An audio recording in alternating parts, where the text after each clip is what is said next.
নমস্কার বন্ধুরা, মেঘার সাথে বাঙালিয়ানার আরও একটি পর্বে আপনাদের সবাইকে স্বাগত। আমি যখনই কোনো পনিরের রেসিপি আপলোড করি তখনই বন্ধুদের কাছ থেকে একটা রিকোয়েস্ট খুবই কমন আসে, সেটা হলো বাড়িতে কিভাবে ফুল ক্রিম পনির বা মালাই পনির তৈরি করা যায় সেটার পদ্ধতিটা দেখানোর জন্য। সেই জন্য আজ এই ভিডিওতে আপনাদের সঙ্গে আমি শেয়ার করছি বাড়িতে কিভাবে ক্রিম পনির বা মালাই পনির তৈরি করা যায় সেই পদ্ধতিটা। সবার প্রথমে দেখুন, আমি প্যাকেট দুধ নিয়েছি। এটা আমুল গোল্ড দুধ আছে আর এটা কিন্তু ফুল ক্রিম দুধ। এটা সবথেকে গুরুত্বপূর্ণ ক্রিম পনির বানানোর জন্য। যে দুধ থেকে ক্রিম বের করে নেওয়া হয়েছে বা ফ্যাট বের করে নেওয়া হয়েছে সেটাকে টোন দুধ বলে। সেই দুধ দিয়ে কিন্তু ক্রিম পনির বানানো যায় না। এই রকম ফুল ক্রিম দুধই আমাদের নিতে হবে। আমি এখানে 2 প্যাকেট দুধ মানে 1 লিটার দুধ নিয়ে সেটাকে একটা কড়াইতে এখানে গ্যাসে মিডিয়াম ফ্লেমে রেখে বসিয়েছি। দুধটাকে আমাদের 4 থেকে 5 মিনিট মতো মিডিয়াম ফ্লেমে ফুটিয়ে নেওয়া হবে। সামান্য একটু ঘন করে নিতে হবে। ঘন করে নিলে কি হয়, দুধের ক্রিমিনেসটা একটু বেড়ে যায় এবং পনিরটা অনেকটা সফট হয় আর চিউই ভাবটা ওর থেকে কমে যায়। এইভাবে এটাকে 5 মিনিট ফুটিয়ে নেওয়ার পর আমি এখন গ্যাসটাকে অফ করে দিচ্ছি। এটাকে আরও 5 মিনিট মতো রেখে হালকা একটু ঠান্ডা হতে দিতে হবে। মানে এই যে এখন ধোঁয়া ওঠা গরমটা রয়েছে দুধের মধ্যে, এই অবস্থায় যদি ভিনিগার বা লেবুর রস মেশানো হয় তাহলে কিন্তু পনির শক্ত হয়ে যাওয়ার চান্স থাকে। তাই সামান্য একটু ঠান্ডা করে 5 মিনিট মতো এটাকে ঠান্ডা করে তারপরেই এর মধ্যে ভিনিগার মেশাবো। 5 মিনিট পর দেখুন, একটা বাটিতে আমি এখানে 3 টেবিল স্পুন মতো হোয়াইট ভিনিগার নিয়েছি। আপনারা যদি ভিনিগার না পান তাহলে লেবুর রসও ইউজ করতে পারেন। 3 টেবিল স্পুন ভিনিগারে আমি 3 টেবিল স্পুন মতো এখানে জল মিশিয়ে নিলাম। জল মিশিয়েই সবসময় ইউজ করতে হয় লেবুর রস বা ভিনিগারে, তাতেও কিন্তু পনিরের টেক্সচার সফট হয়। এবার এই ভিনিগার মেশানো যে জলটা রয়েছে সেই জলটা এর মধ্যে অল্প অল্প করে দিতে থাকবো এবং ভালো করে এটাকে নাড়িয়ে চাড়িয়ে মিশিয়ে দেবো দুধটার সঙ্গে। তাতে কি হবে, সব দিক থেকে একদম সমানভাবে ছানা কাটতে শুরু করবে দুধটা।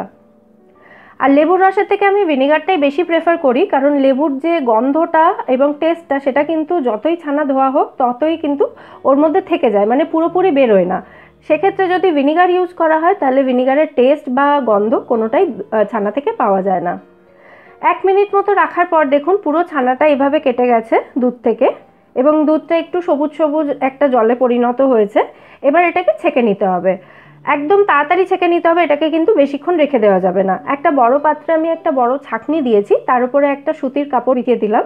আপনারা চেষ্টা করবেন সাদা সুতির কাপড় নিতে, কারণ যদি রঙিন কাপড় নেওয়া হয় তাহলে কিন্তু অনেক সময় কাপড় থেকে রং ওঠার চান্স থাকে। আমি এই কাপড়টার মধ্যেই ছানা ছাঁকি, এটা ছানা ছাকার জন্যই ইউজ করি, সেই জন্য এই কাপড়টা নিয়েছি। আপনারা যদি রঙিন কাপড় নেন তাহলে ভালো করে দেখে নেবেন যেন তার থেকে রং না ছাড়ে, তাহলে কিন্তু সেই পনিরটা স্বাস্থ্যের পক্ষে ভীষণই ক্ষতিকর হবে।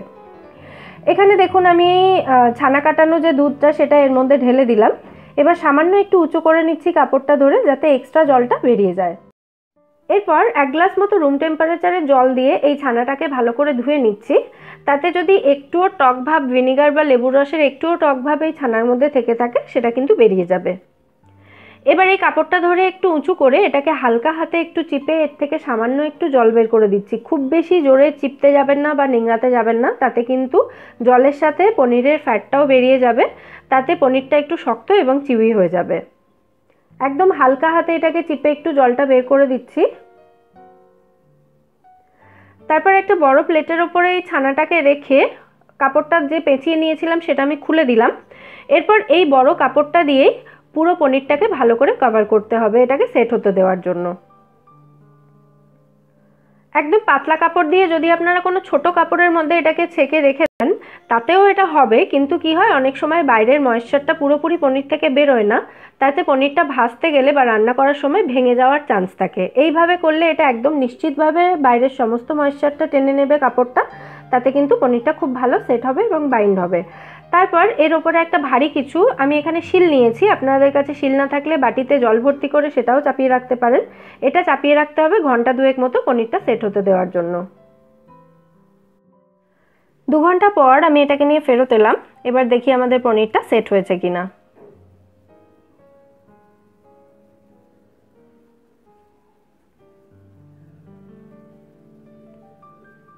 দেখুন আমাদের পনিরটা কিন্তু এখানে খুব সুন্দরভাবে সেট হয়ে গেছে।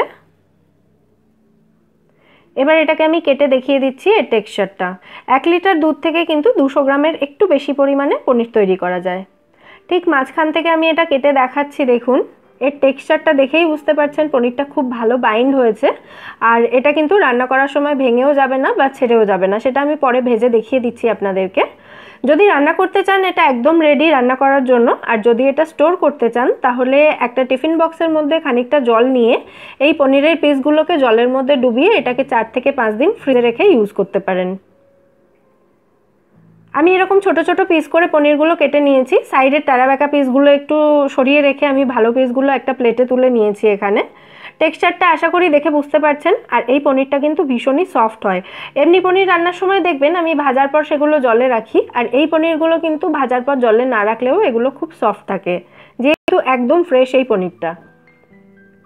এবার এটাকে আমি গরম তেলে দিয়ে দিচ্ছি, এটা ভেজে দেখিয়ে দিচ্ছি আপনাদেরকে। একদম কেনা পনির আমরা যেরকম নেড়ে চেড়ে এটাকে ফ্রাই করি, ঠিক সেই রকমভাবে নেড়ে চেড়েই কিন্তু এটাকে একদম গোল্ডেন ব্রাউন কালার আসা পর্যন্ত ফ্রাই করে নেওয়া যাবে। আর ভাজার সময় দেখুন পনিরটা কিন্তু একটুও ভেঙে যায়নি বা ছেড়ে যায়নি, একদম শেপেই রয়েছে এগুলো। আশা করছি এই টিপসগুলো ফলো করে পনির বানালে আপনাদের পনিরও কিন্তু খুব ভালো, টেস্টি এবং সফট হবে। আর যদি আজকের এই টিপসগুলো হেল্পফুল বলে মনে হয় ভিডিওটাকে লাইক এবং শেয়ার করতে একদম ভুলবেন না। আর আমার চ্যানেলটা প্লিজ সাবস্ক্রাইব করে নেবেন। ফিরে আসবো নতুন কোনো রেসিপি নিয়ে। সবাই সুস্থ থাকবেন, ভালো থাকবেন এবং সবাইকে ভালো রাখবেন।